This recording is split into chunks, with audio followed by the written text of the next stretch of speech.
تو در حقیقت ہندوستان ہی وہ واحد ملک ہے، جی ہندوستان وہ پہلے معنی میں جس میں پاکستان بر صغیر سے مکمل داخل ہے، یہ واحد ملک ہے کہ جس میں جہیز کی یہ رسم مسلمانوں کے درمیان موجود ہے، ورنہ دنیا کے کسی اور دوسرے خطے میں یہ لعنت نہیں پائی جاتی۔ جی جی ڈاکٹر آمنہ سے سوال کریں گے، سیدھے طور پہ جب جہیز کی بات ہوتی ہے تو سیدھے طور پر لڑکے والوں کو ذمہ دار ٹھہرا دیا جاتا ہے، لڑکی والوں کو نہیں، حالانکہ جہیز لینا اور دینا دونوں غلط ہے۔ جو اہل ثروت ہیں، جن کے پاس مال ہے، دولت ہے، وہ بڑھ چڑھ کر اپنی بیٹی کا جہیز دیتے ہیں، تو کیا یہ سیدھے طور پر لڑکوں کو جائز ٹھہرانا صحیح ہے؟ دیکھیے، ابھی جس طرح سے بات چیت شروع ہوئی ہے اور دونوں پہلوؤں سے یہی بات آ رہی ہے کہ دین میں ہمارے جہیز کا کہیں بھی ذکر نہیں ہے، بھید بھاؤ جو ایک لڑکے اور لڑکی کے بیچ میں ہمارے دین میں کہیں پر بھی ایسے نہیں دیا گیا ہے۔ اور جیسے کہ ابھی آپ نے بتایا کہ مسلمان وہ جو ہمارے حضور صلی اللہ علیہ وسلم کی سنت پہ قائم رہے۔ اب یہاں پر یہ جہیز یہ ہمارے اس اسلامی مذہب میں آیا کہاں سے؟ اور یہاں پر میں کہوں گی سوسائٹی کا، کلچر کا، جو سنسکرتی ہے، اس کا بہت اہم رول ہے۔ اور جیسے کہا جاتا ہے تالی ایک ہاتھ سے نہیں بجتی ہے، تالی دونوں ہاتھ سے بجتی ہے، تو کیول لڑکے والوں کو اس کا ذمہ دار ٹھہرانا ایک اپنے اندر ایک بہت ہی کم آنسر ہوگا۔ اس کا صحیح پورا پہلو سے دیکھتے ہوئے ضرورت یہ ہے کہ لڑکی والوں کو بھی، چاہے ان کے پاس ہے یا ان کے پاس نہیں، ایک عہد کرنا چاہیے کہ ہم تحفے ایسا دیں، اگر دینا ہی جو اپنی خوشی سے دینا ہے، یدی معقول طور پہ دینا، بالکل آگے بڑھ کر دیئے، لیکن ایسے نہ دیں جس میں ایک شو آف ہو، کیونکہ جو مذہب ہے ہمارا وہ کہیں پر بھی شو آف کی بات سے ذکر نہیں کرتا ہے۔ تو میرے ذہن میں دونوں، جی ہاں، لڑکے والے کو بھی ایسے ہونا چاہیے کہ کیونکہ وہ انسان ہی کیا جو لالچ کے دیکھتے ہوئے اپنی شادی کو، ایک نئے رشتے کو شروعات کرے، اور وہ لڑکی والے کیا کہ جو قیمت کے روپ میں اپنی بیٹی کی شادی کی شروعات کر رہے ہیں۔ عام طور پہ کیا وجہ ہے کہ جب لوگ جہیز دیتے ہیں اس کے پیچھے کیا مقاصد ہوتے ہیں؟ کسی کی ضرورت کو ذہن میں رکھ کر دیتے ہیں، یا اس لیے دیتے ہیں کہ سماج میں ایک فخریہ طور پہ اپنا نام بلند کر سکیں، لوگوں کے مقابلے اپنی برتری ثابت کر سکیں؟ اس کی بنیادی نفسیات کیا ہے جہیز کے پیچھے؟ یہ اگر آپ ایشین کانٹیننٹ کو اگر اپنے ذہن میں رکھیں تو مجھے لگتا ہے کہ سماج کا ہر حصہ اور اس کے کچھ لوگ جہیز کی خرید و فروخت میں شامل رہتے ہیں۔ یہ ایک بہت حد تک کچھ لوگوں کے لیے ایکسپلائٹیشن کی طرح کام کرتا ہے، اور بہت سارے ایسے بھی لوگ ہیں جو اپنے پیسے کے دم پہ کسی کو بارگین کر کے اس کو اپنی زندگی کا ایک حصہ بنانا چاہتے ہیں۔ ہندوستانی سماج میں چاہے ہندو ہو، مسلم ہو، یا اور بھی کسی بھی کمیونٹی سے تعلق رکھتا ہو، یہ بیماری کافی گہرائی تک جا چکی ہے، اور جس کا علاج مجھے لگتا ہے سماج کے بڑے حصے جس میں علماء کرام ہیں، مذہبی، بالکل، وہ ابھی اس پر ہم آئیں گے، علماء کو بھی ذمہ دار ٹھہرائیں گے۔ عبید الرحمان صاحب کہہ رہے ہیں کہ جہیز کی گنجائش نہیں ہے مجاز صاحب، لیکن حضور صلی اللہ علیہ وسلم کی بیٹی فاطمہ زہرا کی شادی کے موقع پر ہم نے دیکھا کہ انہوں نے جہیز دیا، انہوں نے چکی دی، انہوں نے مشق دی، اور کئی چیزوں کا بیان ہے۔ تو جب گنجائش نہیں ہے تو حضور صلی اللہ علیہ وسلم نے تو دیا نا اپنی بیٹی۔ حضور اکرم صلی اللہ علیہ وسلم کی بیٹی حضرت فاطمہ رضی اللہ تعالیٰ عنہ کے جس جہیز کا روایتوں میں ذکر ہے، اصل میں اس کی پوری تفصیل پڑھنے کی ضرورت ہے۔ حضور اکرم صلی اللہ علیہ وسلم نے کفالت کی حضرت علی رضی اللہ تعالیٰ عنہ کی، انہیں بلایا اور پوچھا کہ تمہاری شادی کا ٹائم ہے، تمہارے پاس کچھ ہے؟ حالانکہ حضور اکرم صلی اللہ علیہ وسلم کو پتا تھا، ان کے کفیل تھے وہ، لیکن ہمیں بتانے کے لیے حضور نے پوچھا۔ تو حضرت علی نے یہ بات کہی کہ حضور آپ کو تو پتا ہے میرے پاس ایک گھوڑا اور ایک زیرہ۔ تو حضور اکرم صلی اللہ علیہ وسلم نے کہا کہ ایک یہ زیرہ بیچ دو اور اس سے پھر انتظام شادی کا۔ تو وہ زیرہ بیچی گئی جو حضرت عثمان رضی اللہ تعالیٰ عنہ نے خریدی، اور پھر گفٹ کے طور پہ انہیں واپس کر دی، یہ روایتوں میں ہے۔ 480 یعنی 480 درہم کی وہ زیرہ بکی ہے۔ اس کے 3 حصے کیے گئے، 160 160 160، اور ایک حصہ خوشبو کپڑے وغیرہ حضرت فاطمہ کے، دوسرا حصہ گھریلو کچھ سامان، تیسرا حصہ جو ہے وہ مہر کے لیے رکھا گیا۔ یہ سب روایتوں میں کلیئر ہے۔ اس بات سے یہ بات ثابت ہوتی ہے، اور یہ سارا انتظام جو ہے وہ ازواج مطہرات نے کیا، حضور اکرم صلی اللہ علیہ وسلم۔ اس سے یہ بات ثابت ہوئی ہے کہ جتنا بھی تیاری ہوگی جہیز کی، اگر اسے جہیز کہا جاتا ہے، تو وہ سب لڑکی والے کریں گے اور پیمنٹ لڑکے والے کریں گے۔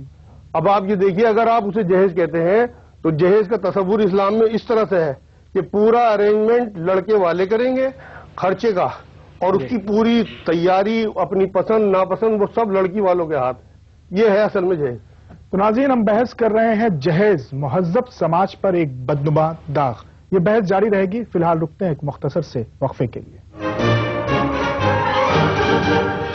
تعلیم کی کمی بہت بڑا ایک کردار نبھا رہی ہے، کیونکہ ہمیں پتہ ہی نہیں ہے کہ جو ہمارے مذہب میں جہیز کو جس طرح بتایا گیا ہے اس کا اصلی معنی کیا ہے.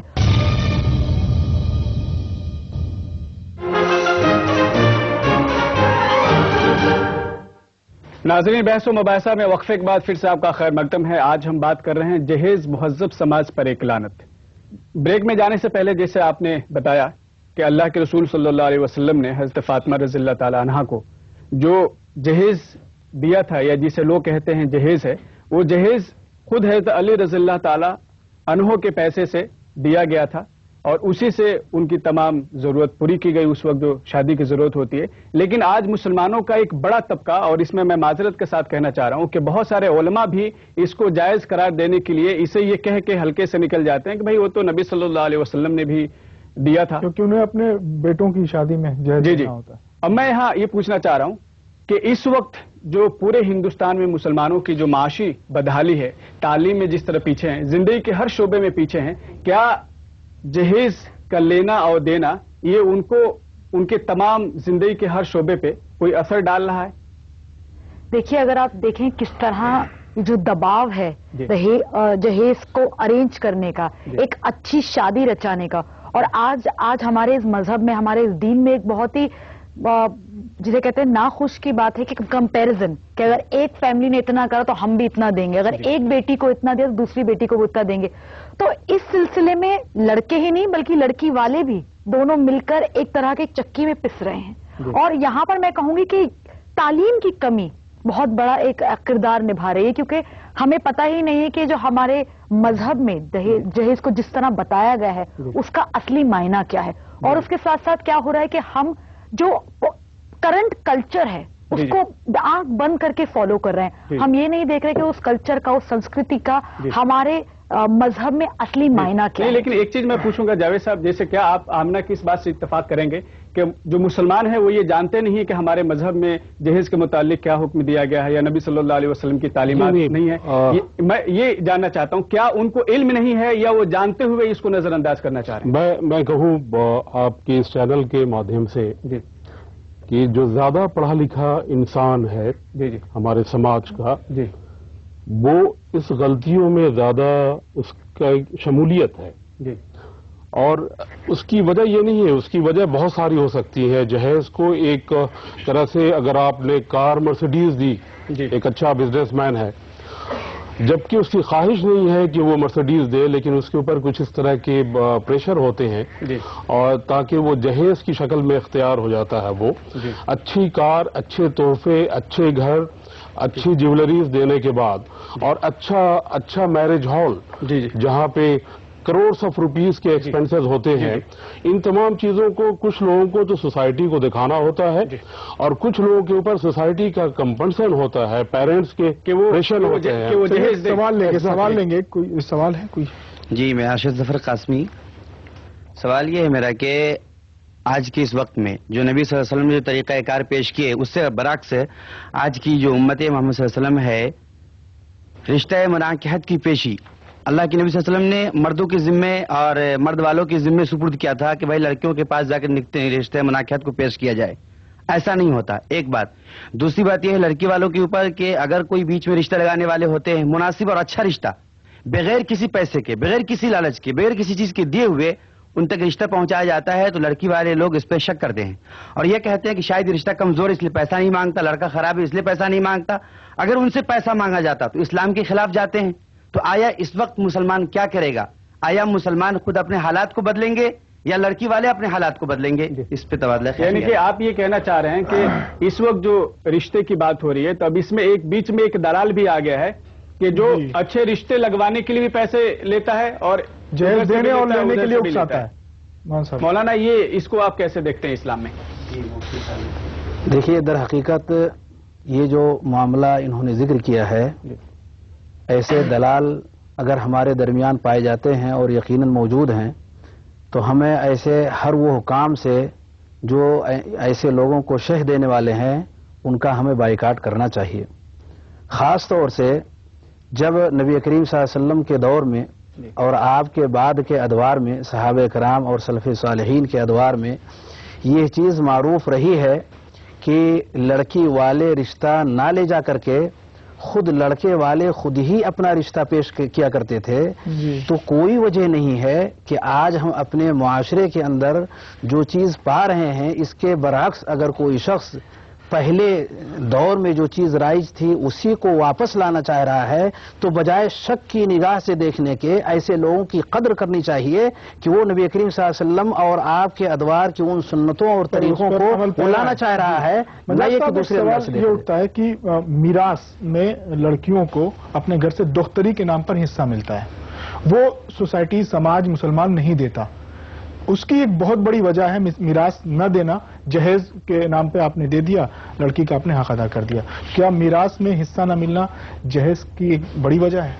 ہاں، یہ جہیز دینا میراث میں حصہ نہ دینے کی وجہ سمجھیے آپ. جی، اصل میں ہم مقامی تہذیب کو اتنا اڈاپٹ کر چکے کہ یہاں پہ ہم جس ملک میں رہتے ہیں یہاں پہلے سے جہیز کا تصور تھا. پوری دنیا میں کسی مذہب میں کسی علاقے میں مسلمانوں میں بھی نہیں، کہیں جہیز کا کوئی تصور نہیں ہے. صرف بر صغیر میں ہندوستان، پاکستان، بنگلہ دیش، کیونکہ یہاں مقامی تہذیب میں پہلے سے دہیج کا تصور موجود تھا. اور وہ لوگ کنیا دان کے حساب سے کہ ایک بار بچی کو جو کچھ دینا دلانا وہ منتقل ہو جاتی تھی، دوسرے خاندان کا فرد بن جاتی تھی. ادھر سے گئی کنیا دان کر دیا، ساتھ میں سامان دے دیا. اسلام میں جو ہوتا ہے وہ نکاح ہوتا ہے. نکاح ایک کمٹمنٹ ہے جسے دونوں طرف سے توڑا جا سکتا ہے، طریقہ الگ الگ ہوگا. اس لیے اسلام میں نکاح ہے اصل چیز، اور اس میں ساتھ میں وراثت اللہ رب العزت نے رکھی ہے. وراثت کو ختم کر دیا گیا، یہ کہہ دیا جاتا ہے کہ بچیوں کو ہم نے دہیج دے دیا، ان کی وراثت ہو گئی، جبکہ وہ اللہ کا حکم ہے. بلکہ قرآن کہتا ہے یہ تمہارے پاس فرض ہے، تھوڑا ہو یا زیادہ ہو بچیوں کو ان کا حق دینا ہی چاہیے. اب یہ بات یہاں دیکھنے کی ہے کہ لڑکوں کی شادیاں بھی اسی مال سے ہوتی ہیں جس مال میں سے بچیوں کی شادی ہم لوگ کرتے ہیں، اور کہہ دیا جاتا ہے یہ کہ بچیوں کی جو شادیوں میں خرچ ہوا ان کی میراث. کیسے ہو جائے گا ایسا؟ لڑکوں کے لیے بھی یہی بات کہنی چاہیے. ڈاکٹر آمنہ، آپ ابھی کہہ رہی تھیں کہ جہیز کا جو چلن بڑھ رہا ہے دنوں دن، اس میں تعلیم بھی کمی آپ نے کہا، لیکن ہم دیکھتے ہیں جہیز کا لینا اور دینا یہ تعلیم یافتہ سوسائٹی میں بہت زیادہ ہے. اس سے پہلے کہ آپ کے سوال پہ میں سر کے بات کو ایڈ کرنا چاہتی ہوں کہ شادی کے ٹائم مہر کا ذکر ہوتا ہے. نکاح میں ہمارے مہر کا ذکر ہوتا ہے، اور مہر لڑکے کو دینا ہوتا ہے لڑکی کو ایک فائنینشیل سیکیورٹی کے روپ میں، ایک چاہ کے روپ میں کہ میں اس لڑکی سے شادی کرنا چاہتا ہوں. تو آپ یہ دیکھیے کس طرح دین میں ہمارے جی ہاں ایک لڑکی کو اور لڑکے کو سمان روپ سے دیکھا گیا ہے. آپ نے بالکل صحیح کہا کہ ایک بہت ہی چیزیں کہتے ہیں دکھ کی بات ہے کہ آج ہمارے سماج میں جی ہاں جو لوگ پڑھے لکھے ہیں وہ بھی دہیج کے لیے آگے بڑھ رہے ہیں. وہی بڑھ رہے ہیں آگے، وہ بھی نہیں، وہی بڑھ رہے ہیں آگے. اور انہی کو دیکھ کر جو باقی اور لوگ ہیں، جس طرح آپ نے ہم پروگرام کی شروعات میں بات کری، کتنی بیٹیاں ہیں ہمارے سماج میں ان کی شادی نہیں ہو رہی ہے. کتنے لوگ ہیں جو اپنے گھر سے دور رہ کر کام کر رہے ہیں تاکہ وہ گھر پر اپنے پیسے بھجوا سکیں اور تاکہ ان کی بہنوں کی شادی ہو جائے. تو یہاں پر ہمارا جو پڑھا لکھا سماج ہے اس کو بدلنے کی ضرورت ہے. ان کو یہ دیکھنا ہے کہ لڑکی اچھی وہ نہیں جو زیادہ اچھا دہیج لائے، لڑکی اچھی وہ جس کے اندر سنسکار اچھے ہوں، جس کی تعلیم اچھی ہو، جو دین اور دنیا کے بیچ میں ایک ذرا سی بات اس میں آپ کو کہیں میں بھول جاؤں، وہ بات بہت ضروری ہے اصل میں معاشرے میں پہنچانی. جہیز کو انگلش میں ڈاوری کہا جاتا ہے، اور عبداللہ یوسف علی صاحب کا ترجمہ ہے انگلش میں قرآن پاک کا. اس میں سورہ نساء کی 24 اور 25ویں آیت آپ پڑھیں تو وہاں مہر دینے کا ذکر ہے مرد کی طرف سے، اسے بھی ڈاور کہا ہے انہوں نے. آپ یہ دیکھیے کہ دونوں لفظ مرد اور عورت کے لیے ایک ہی لفظ استعمال. اصل حکم ڈاور دینے کا مرد کو ڈاورز کہا ہے انہوں نے کہ مہر ادا کریں اور عورتوں سے نکاح کریں. تو یہ ڈاوری بنا دیا گیا جبکہ یہ دیا جانا تھا مردوں کی طرف سے. جی اسی میں ایک مولانا میں آپ سے یہ سوال کروں گا کہ اس وقت جیسے مجاز صاحب نے کہا اگر ہم قرآن کا مطالعہ کرتے ہیں خاص طور سے سورہ نساء کا تو اس میں ہمیں یہ ذکر ملتا ہے کہ عورت کی کفالت مرد کے ذمہ ہے، کہ مرد کو ذمہ دار بنایا گیا ہے، قوام بنایا گیا ہے کہ عورت کی جو بھی ضرورت ہے اس کو پوری کریں. اب یہاں پہ جب ہم شادی کے موقع سے یہ دیکھتے ہیں کہ جب اس طرح کا ڈیمانڈ ہوتا ہے، جب اس طرح کی شادی سے پہلے یہ شرائط رکھے جاتے ہیں کہ آپ اتنے نقد دیں گے، اتنے کپڑے دیں گے، اتنی ساری چیزیں دیں گے، تو یہ اسلام میں کیا اسے رشوت نہیں سمجھا جائے گا؟ اسے کیا رشوت کے طور پہ آپ مان سکتے ہیں کہ یہ ایک رشوت ہے؟ رشوت کے طور سے ایک نکاح کو، ایک شادی کو ایک انجام تک پہنچانے کے لیے رشوت کا سہارا لیا جا رہا ہے؟ در حقیقت اس سوال کو اسی آیت کی روشنی میں اگر دیکھا جائے تو اللہ رب العالمین نے ذکر کیا الرجال قوامون علی النساء بما فضل اللہ بعضهم علی بعض وبما انفقوا من اموالهم، کہ انہیں اللہ رب العالمین نے نگراں بنایا ہے، اور اس کی وجوہات میں سے ایک اہم وجہ یہ ہے کہ یہ اپنے مال کو ان پر خرچ کرتے ہیں، اپنی بیویوں پر، اپنی بہنوں پر، اپنی ماؤں پر، اپنی بیٹیوں پر خرچ کرتے ہیں مہر کی شکل میں، اور دیگر تمام اخراجات مردوں ہی کے حوالے ہے، چاہے وہ بحیثیت باپ کی ہو، بحیثیت بھائی کی ہو، بحیثیت بیٹا اور شوہر کی ہو، یہ ساری ذمہ داری انہی کی ہے۔ اگر اس کو الٹ دیا جائے، معاملہ عکس کر دیا جائے اور اخراجات ان سے لیے جائیں جو لڑکی والوں کی طرف سے ہے، تو جو چیز شریعت پیش کرنا چاہتی ہے کہ وہ قوام ہے، وہ قوامیت بدل کر کے گویا کہ ہم اللہ رب العالمین کے اس فیصلے پر راضی نہیں ہے۔ اور آپ نے رشوت کی بات کہی ہے، یہ تو خطرناک قسم کی رشوت ہے، اور ساتھ ہی ساتھ اس میں لالچ کا بھی ایک بہت بڑا رول ہے کہ اس کی بنیاد پر لوگ بڑھ بڑھ کر کے ایسی چیزوں کا مطالبہ کرتے ہیں، انسان بکاؤ مال بن جاتا ہے اور وہ اپنی زبان کو کھولتا ہے اور طرح طرح کی چیزوں کا مطالبہ کرنے لگتا ہے۔ تو اس طرح کی بے شمار غلطیاں صرف اس بنیاد پر آتی ہیں کہ اس نے مال کو ہی سب کچھ بنایا اور اللہ رب العالمین کے قانون کو اس نے پلٹ دیا۔ تو ناظرین، یہ جو جہیز کے تعلق سے آپ سے ہم نے باتیں کی، ہمارے مہمانوں نے اپنے خیالات آپ کے سامنے رکھے، اب ان کی ذمہ داری تو یہی ختم ہو گئی، اس لیے کہ اب آپ کو عملی میدان میں آ کر ایک رول ادا کرنا ہے، اور صرف سماج کے لیے نہیں بلکہ پورے ہندوستان کے لیے، پورے ملک کے لیے، پوری دنیا کے لیے ایک آپ کو مثال پیش کرنا ہے، اور اسلام کی بدنامی کا سبب نہیں بننا ہے۔ اگلے ایپیسوڈ میں پھر کسی نئے موضوع پر ہم گفتگو کریں گے، تب تک کے لیے خدا حافظ۔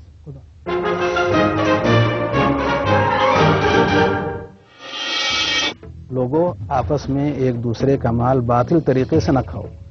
جائز جو طریقے ایک دوسرے کا مال لینے کا قرآن مجید نے ہمیں جو دیا ہے، نبی کریم صلی اللہ علیہ وسلم نے ہمیں دی ہیں، وہ اس شادی کے اندر صرف دو ہی چیزیں ہیں، ایک مہر ہے اور دوسرا ولیمہ ہے۔ تیسری کوئی جگہ نہیں ہے جہاں مال کو خرچ کرنے کی ذمہ داری نبی کریم صلی اللہ علیہ وسلم نے کسی کو دی ہو۔